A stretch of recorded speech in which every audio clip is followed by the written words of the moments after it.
Hey hey! Encore un peu de technique dans cette deuxième vidéo, puisqu'on va parler de gamme pentatonique. Alors dans la vidéo précédente, on parlait juste de dextérité des doigts avec les déliateurs. Ici, on va quand même parler d'une gamme qu'on utilise beaucoup dans le rock, dans le blues et dans tout un tas de musique, qui est donc la gamme pentatonique composée, comme son nom l'indique, de 5 notes.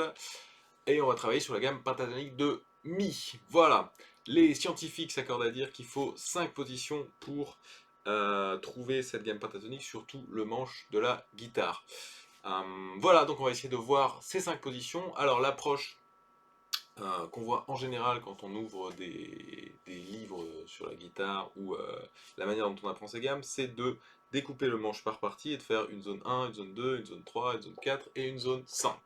Voilà, mon approche est un petit peu différente. L'idée, ça va plutôt être de trouver les fondamentales sur la corde de Mi, de La et de Ré, et ensuite de voir les positions miroirs.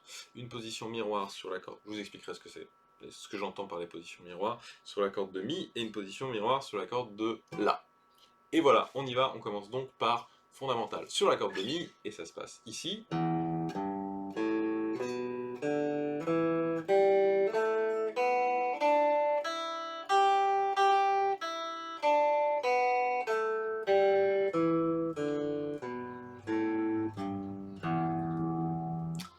On peut également la retrouver à la deuxième case.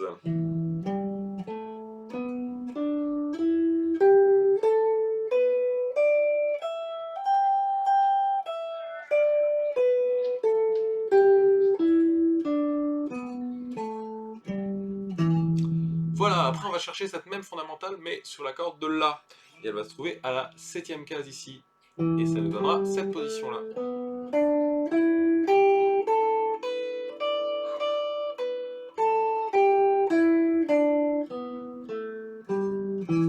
Ensuite, on va chercher cette fondamentale sur la corde de Ré. Et ça va nous donner cette position-là.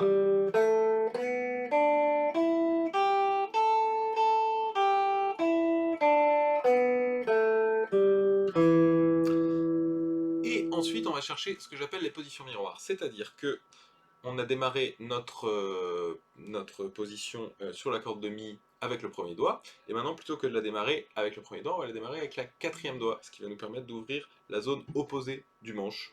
Voilà, et ça donne ça.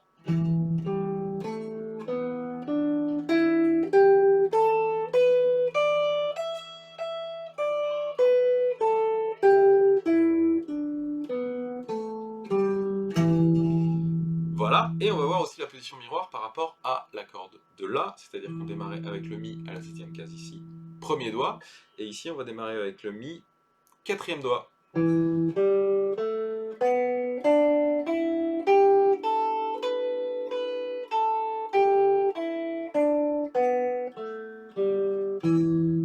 Et voilà, vous avez vos 5 positions de la gamme pentatonique. Alors évidemment, pour les débutants, il ne s'agit pas de travailler ces 5 positions, mais peut-être une ou deux, voire 3, mais une ou deux ça suffira largement. Pour les intermédiaires, vous pouvez en bosser 2, 3 ou 4. Et pour les confirmer, évidemment, si vous avez les 5, c'est très bien. Voilà, ces gammes nous permettront d'improviser.